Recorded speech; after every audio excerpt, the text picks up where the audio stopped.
Cette conférence va maintenant être enregistrée. Bonjour tout le monde, jeudi 28 mars 2019, point bourse du jour. La séance d'hier a été animée, la volatilité intraday d'ailleurs est assez sympathique en ce moment, on a de beaux écarts.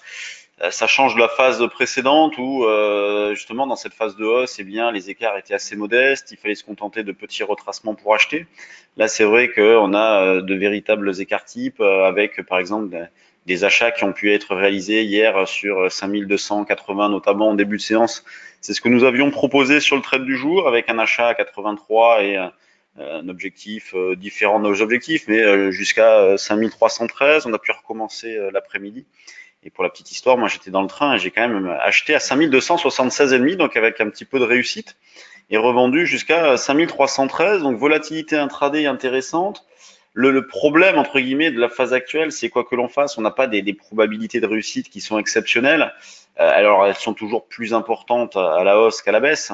Donc c'est pour ça qu'on continue de travailler avec un sens prioritaire haussier qui serait neutralisé si jamais on passait sous les 5220-200, donc la zone des 5220 qui a été validée au cours de la phase du repli précédent.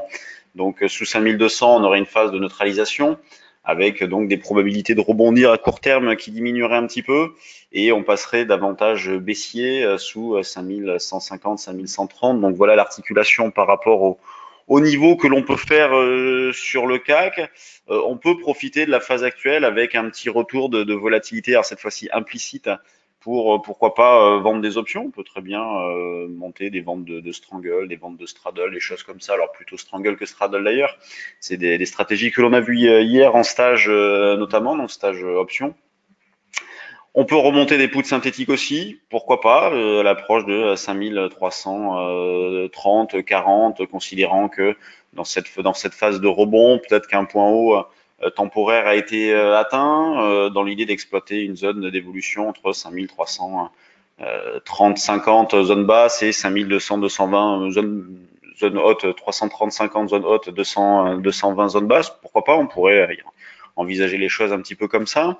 Le DAX, lui, donc, est en phase, a déjà déclenché la neutralisation depuis la rupture des 11 400.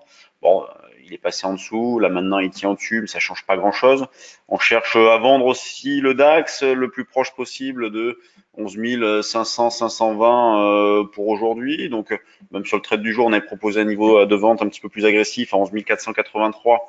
Donc, ce niveau-là a été atteint, donc on a pu vendre un petit peu. Donc, divergence entre le CAC et le DAX, vous l'aurez bien compris, avec un CAC qui a toujours une tendance de fond qui est haussière non infirmée, un DAX qui a neutralisé les indications haussières, donc sous-performance du DAX dans cette phase-là. L'eurodoll, lui, reste baissier, donc ça c'est très clair. On profite de rebonds pour vendre.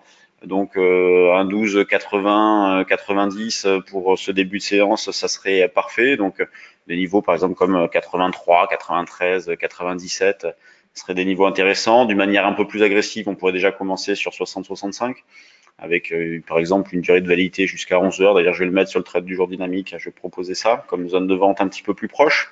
Sur les actions, il n'y a pas grand-chose comme news ce matin. On a eu les chiffres de Claranova qui sont très bons. On y reviendra tout à l'heure et ça ne provoque pas non plus d'envolée sur la valeur. Sur les valeurs du CAC, on a toujours Essilor qui est enlisé dans ces histoires de fusion avec Luxottica. Là aujourd'hui, il y a un des premiers actionnaires d'Essilor qui annonçait qu'elle saisissait la Chambre des commerces et de l'industrie pour faire constater des manquements dans le rapprochement de 2017. Donc toujours un peu compliqué Essilor en ce moment, donc faut rester à l'écart, je pense, dans cette phase-là. On va attendre d'y voir un petit peu plus clair. On a les bancaires qui hier se sont bien reprises suite au discours de Draghi.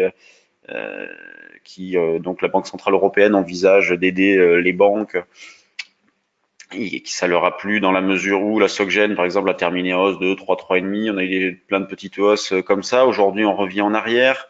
La plus forte hausse du jour, c'est Capgemini qui prend 1%. Donc, on voit énormément de régularité sur les valeurs. Les grosses pondérations sont plutôt bien orientées à l'image d'LVMH, Sanofi, Airbus. Bon, Total qui rebaisse un petit peu. On est toujours en contre-signal d'ailleurs sur Total avec le croisement des moyennes mobiles 5 et 21. Quand on regarde dans les screeners, donc volume, quelles sont les valeurs sur lesquelles il y a de l'intérêt ce matin? On a EOS, bon, mais c'est quand même pas très joli. Carbios, On est en passe de déclencher une impulsion haussière d'ailleurs sur Carbios. Los, rien derrière. Claranova dont je vous en parlais tout à l'heure, donc de très bons chiffres et il se passe pas grand-chose. Il faudrait toujours franchir cette zone autour de 0,8 pour déclencher un petit quelque chose. Donc spéculation très modeste. On a Carmat qui bouge un petit peu.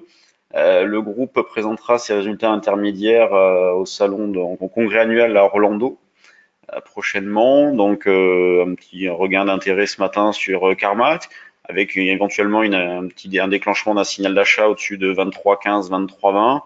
Donc pas grand-chose à signaler sur les valeurs. Sur le CAC, c'est toujours très régulier. D'ailleurs, le volume 154 millions, il est 9h25, c'est vraiment pas beaucoup. Là, on tourne en ce moment autour de 3 milliards 5, c'est pas beaucoup non plus. Donc le pic d'ici, c'était lié à l'échéance. Donc vous voyez que les gros volumes de ces derniers temps, à chaque fois, ce sont les échéances. Vous voyez, là, l'échéance décembre. Donc les échéances trimestrielles, on constate facilement une augmentation du volume. Sinon, habituellement, hein, volume modeste, des marchés, donc un CAC qui est plutôt bien orienté, des probabilités de rebond qui restent non négligeables. On peut acheter donc sur 5280, 85 dans l'idée d'aller chercher par exemple 5320 jusqu'à 5330.